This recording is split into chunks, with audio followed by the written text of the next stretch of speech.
Halo semuanya, di video kali ini kita akan membahas pergerakan zat melalui membran sel. Berikut nama-nama anggota kelompok kami.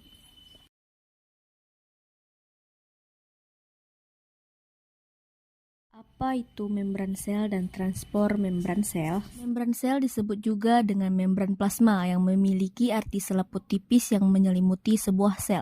Selaput ini membatasi keberadaan sebuah sel dan akan memelihara adanya perbedaan dari isi sel dan lingkungan yang ditempati. Sedangkan transport membran sel adalah proses masuknya molekul melewati membran sel. Berbagai macam molekul seperti glukosa, oksigen, dan karbon dioksida senantiasa harus melewati membran sel untuk keluar masuk sel dalam proses metabolisme. Apa saja fungsi pertama, melindungi sel. Membran sel berfungsi untuk melindungi sel sekaligus sebagai tugas utamanya.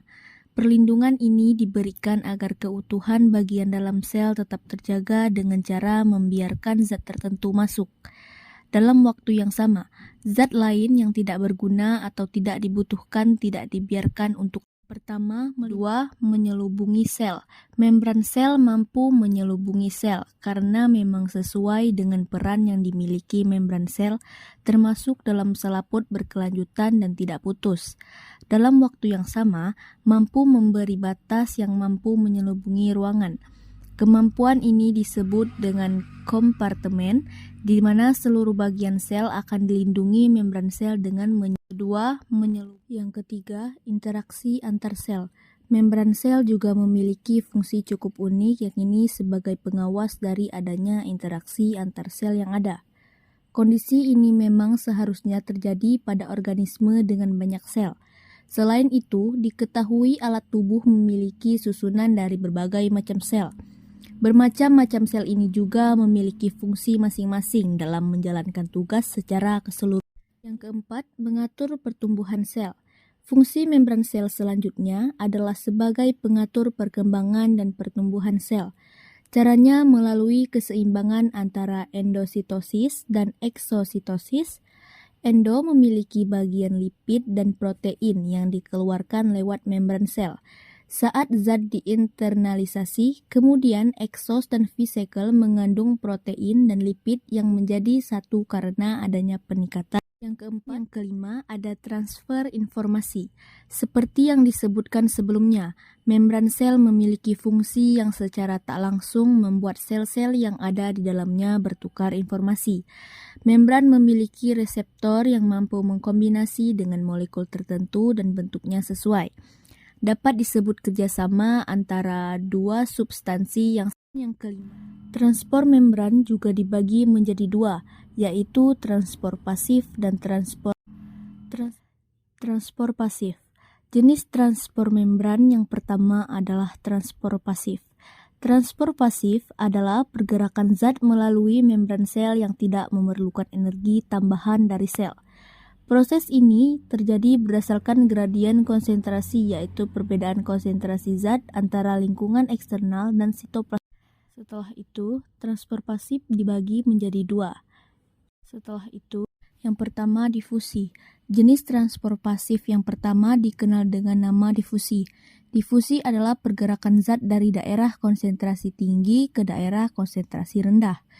Proses ini berlangsung hingga mencapai kesetimbangan konsentrasi, di mana konsentrasi zat di kedua sisi membran menjadi seimbang.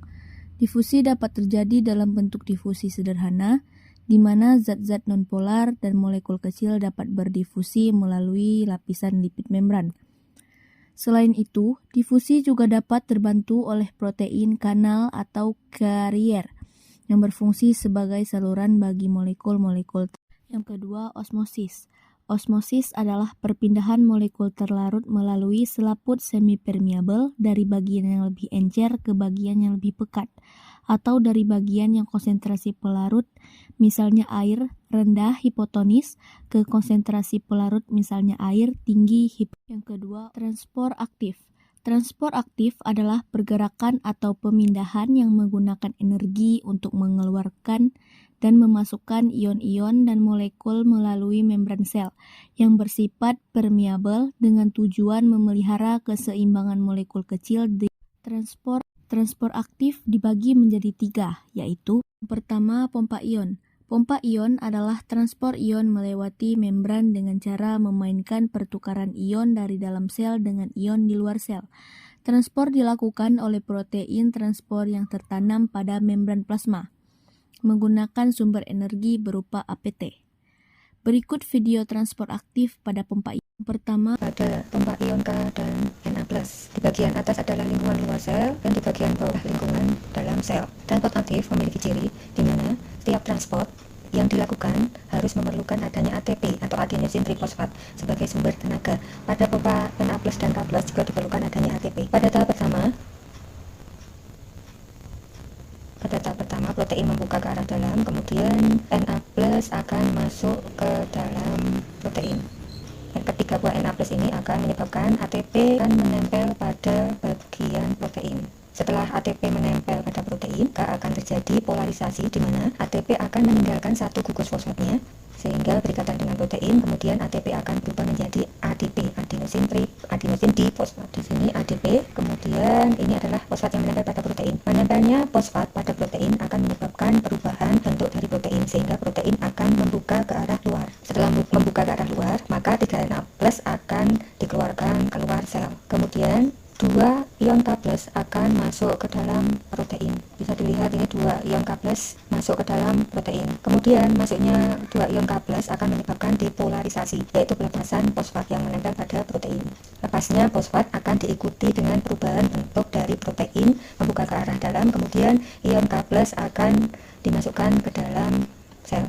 Kemudian setelah protein kosong, kemudian siklus akan berulang. Ketika Na+ akan masuk ke dalam protein, kemudian protein akan membuka, kemudian Na+ akan keluar. Kemudian 2K+ akan kembali masuk, akan terjadi kembali depolarisasi sehingga protein membuka ke arah dalam, sehingga ion K+ akan masuk dan siklus akan kembali berulang terus dan terus. Yang kedua, endositosis.